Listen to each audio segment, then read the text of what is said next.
नव वर्ष एवं मकर संक्रांति की समस्त देशवासियों को हार्दिक शुभकामनाएं। सौजन्य से ग्राम पंचायत भेलिया मालथौन सागर।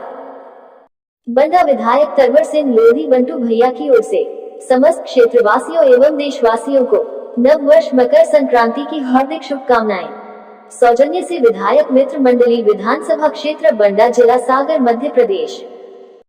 भाई रानू सिगली जी किसान कांग्रेस कमेटी के सागर जिला उपाध्यक्ष को जन्मदिन की हार्दिक शुभकामनाएं। सौजन्य से ब्लॉक किसान कांग्रेस कमेटी मालथौन। करेली में सांसद द्वय ने किया ओवरब्रिज का लोकार्पण। नरसिंहपुर करेली 23 करोड़ रुपए की लागत से निर्मित रेलवे ओवरब्रिज का लोकार्पण सोमवार को सांसद द्वय कैलाश सोनी व राव उदय प्रताप सिंह, विधायक जालम सिंह पटेल की विशेष मौजूदगी में किया गया। तारांकित कार्यक्रम को संबोधित करते हुए सांसद सोनी ने कहा कि नगर दो हिस्सों में है। आधी आबादी और बड़ी संख्या में शहर से गुजरने वाले वाहनों को घंटों रेलवे फाटक पर इंतजार करना पड़ता था। रेलवे ओवरब्रिज बन जाने से आवागमन में बहुत सुविधा होगी और लोगों को राहत मिलेगी। लोकार्पित ओवरब्रिज की डिजाइन इस तरह बनाई गई कि वाहनों की पार्किंग की व्यवस्था हो सके, साथ ही आने जाने में किसी प्रकार का व्यवधान भी न हो। उन्होंने बताया कि लोकार्पित किए इस ब्रिज का नाम पूर्व प्रधानमंत्री स्व श्री अटल बिहारी वाजपेयी के नाम से होगा। तारांकित इसका प्रस्ताव जिला योजना समिति को भेजा जा चुका है। अटल सेतु के नाम से इस ओवरब्रिज को जाना जाएगा।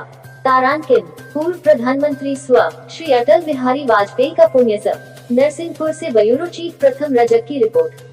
आज करेली के लिए बहुत आनंद का अवसर उपस्थित है। इस करेली का सबसे बड़ा दर्द था, दो भागों में हमारा शहर था। ओवरब्रिज की बहुत बड़ी आवश्यकता थी। आज इस अटल सेतु का निर्माण करके पूरे हम सब कृतार्थ हैं। करेली नगर वासी सारे लोग प्रसन्न हैं कि उनका जो सबसे बड़ा दर्द था वो आज हल हो गया है। पूरे देश में ये ओवरब्रिज के निर्माण हो रहे हैं। विशेषकर हमारे संसदीय क्षेत्र में तो 8 ओवरब्रिज एक साथ स्वीकृत हुए और इनके भी बहुत जल्दी लोकार्पण होंगे, सबके पूर्णता की तरफ। और ये सारे शहरों के सारे कष्ट जो है एक साथ हल करने का काम हमारे प्रधानमंत्री नरेंद्र भाई मोदी की सरकार की नीति के कारण ये हल हुए हैं।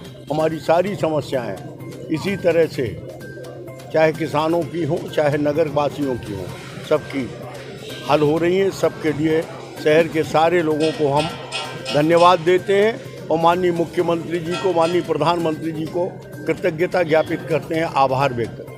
दो शहरों में बटा हुआ शहर था, थोड़ा सा व्यस्तता है, थोड़ा दिन बाद हो सकता था अंडर ब्रिज चालू हो जाता, उसके बाद अंडर ब्रिज की बात हो गई है। अभी हम लोग मौका भी देख लेंगे कि इसको 2 दिन के भीतर अपन कच्चा शुरू कर देंगे और इसके बाद पक्के का निर्माण चलता रहेगा, तो लोगों के आवागमन में कोई गतिरोध पैदा नहीं हो। बाबूजी, कांग्रेस का आरोप है कि अधूरे ब्रिज का निर्माण करवा के उसका लोकार्पण कर दिया गया है। इस देश में उद्घाटन के लिए साल 2-2 साल प्रतीक्षा करना पड़ती थी। हमने जब पूंजी लगा दी, 23 करोड़ की राशि लग गई, एक दिन भी क्यों विलम्ब होना, इसलिए हम लोगों ने किया है और इसका टेंडर लग गया। केवल बिजली की कमी है और रेडियम पेंट ये लगाने वाले हैं। इसके लिए बहुत जल्दी ये बिजली की आपूर्ति हो जाएगी, कोई अधूरा नहीं है, सारी पूर्ति हो गई। बहुत अच्छा ब्रिज बना है, लोग निकल रहे हैं, प्रयोग हो गया इसका, 3 दिन 4 दिन से लगातार जारी है। आज लोकार्पित हो गया है, बिजली की समस्या भी बहुत जल्दी हल हो जाएगी। हम हृदय से माननीय मुख्यमंत्री जी का, प्रधानमंत्री माननीय नरेंद्र मोदी जी का आभार व्यक्त करते हैं और लोगों को शुभकामनाएं देते हैं कि संसदीय क्षेत्र में बड़ी सौगात आज करेली से चालू हुई। रेलवे की जल्दबाजी हो गई क्या भैया? कैसे रेलवे की जल्दबाजी हो गई क्या, कहीं ब्रिज जल्दी बंद? नहीं, मुझे लगता है कि काम का एक अपना उनका रेलवे का सिस्टम है। रेल अंडरब्रिज चालू होने के बाद स्वाभाविक रूप से बंद होना था, लेकिन चूंकि एक बार उन्होंने बंद किया, मैंने कल भी उनसे बात की थी, परसों बात की थी, माननीय सोनी जी ने भी बात की है, तो उसको हम लोग अपना उनका दबाव बनाए हुए हैं कि कैसे भी करके एक बेहतर निर्णय करो, या तो आप इसको रेलवे फाटक को खोलने का काम करें या फिर 2 दिन के अंदर कुछ ऐसी व्यवस्था करें अंडरपास की कि लोग आसानी से हाथ ठेला और पैदल चलने वाले लोग जो भारी सामान पैदल लेकर निकलते हैं उनको किसी किस्म की असुविधा ना हो। ये प्राथमिकता पर रेलवे इसका हल निकाले। कांग्रेस के जो ये कृषि कानून को कैसे देखते हैं? नहीं, कृषि कानून स्वाभाविक रूप से हिंदुस्तान के किसानों के हित में बनाया गया कानून है। और मैं किसान का स्वयं एक किसान होने के नाते, एक किसानों का प्रतिनिधित्व करने के नाते बहुत जिम्मेदारी से कह रहा हूँ कि हिंदुस्तान के सदन में कोई भी कानून किसानों के खिलाफ अगर पास होता तो शायद मैं पहला व्यक्ति होता कि उसके खिलाफ खड़ा होता। ये किसानों के पक्ष का कानून है। मैंने जिम्मेदार किसान के नाते, जिम्मेदार जनप्रतिनिधि के नाते पूरा अध्ययन करके इस बिल के पक्ष में मतदान किया है। इसको पास कराने में किसान का, एक सांसद का योगदान है। मैं बहुत जिम्मेदारी से कह रहा हूँ, इसमें एक भी नियम, क्लॉज, सब क्लॉज किसान के विपरीत नहीं है। इस बात को हमें समझना पड़ेगा। कैसे देखते हैं आंदोलन जो चल रहा है आज 40? मैं इसको, आंदोलन क्या है, ये कुछ लोगों का समूह है जिनके हितों पर कुठाराघात हुआ है पंजाब और हरियाणा में, वो आंदोलन कर रहे हैं। ये देश का आंदोलन, भ्रष्टाचार के खिलाफ आंदोलन हुआ था, तख्ता पलट हो गया था 2014 में। जब किसान अगर आंदोलन करेगा, हिंदुस्तान का किसान अगर सड़क पे खड़ा हो जाएगा, सरकार एक दिन नहीं चल सकती। सरकार चल रही है, काम कर रही है, व्यवस्थित देश चल रहा है। इसका मतलब ही ये है किसान इसमें कहीं शामिल नहीं है। कुछ लोग हैं जो इस तरह की विसंगति पैदा करने की कोशिश कर रहे हैं। वो समय के साथ उनसे भी बात करके उस विसंगति को सरकार दूर करने का काम करेगी। 25 सक्रिय सांसदों में आपका नाम आया है, सरदार सांसद होने का है आपका, आगे क्या जिम्मेदारी और बढ़ जाती है और बढ़ेगा?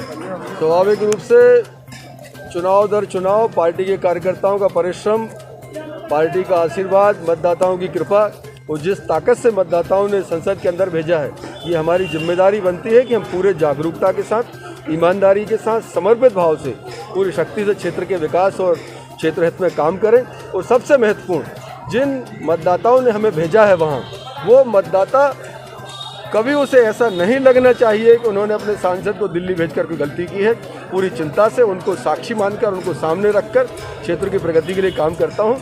और अगर कहीं किसी संस्था ने, किसी पत्रिका ने, किसी व्यवस्था ने इस लायक चुना है, तो मुझे लगता है मेरा नहीं, मेरे मतदाताओं का, मेरी पार्टी के कार्यकर्ताओं का सम्मान है, जिन्होंने परिश्रम और एक व्यवस्थागत हम लोगों को भेजने का काम किया। कांग्रेस के आरोप है, नगरी ने कहा कि चुनाव चलते जल्दी में सब कुछ किया जा रहा है, ब्रिज बना नहीं है। नहीं, ये मैं बताऊँ आपसे, ये सब तो आप स्वयं एक पत्रकार हैं, जिम्मेदार पत्रकार हैं। आप, ये ब्रिज 4 दिन पहले चालू हो गया, 5 दिन पहले, ये 15 दिन बाद भी हम करते तब भी ऐसा ही होता। फिर लोग यही कांग्रेसी कहते हैं कि 1 महीने चल गया, अब चले चलाए पुल का उद्घाटन कर रहे हैं। तो उनके जवान को कोई नहीं रोक सकता। उन्हें अपने विपक्षी धर्म का पालन करना है, बेचारे कर रहे हैं। उन्हें भी अपना ऊपर सीआर ठीक करानी, नहीं कहेंगे तुम जिले में कांग्रेस के कार्यकर्ता नेता होने के नाते तुमने क्या किया, वो कटिंग दे देंगे कि साहब हमने ब्रिज उद्घाटन के समय विरोध किया। तो सब अपनी सीआर ठीक करने में लगे हैं, चुनाव का समय। राष्ट्रीय समाचार न्यूज चैनल में समाचार एवं विज्ञापन प्रकाशन के लिए संपर्क करें।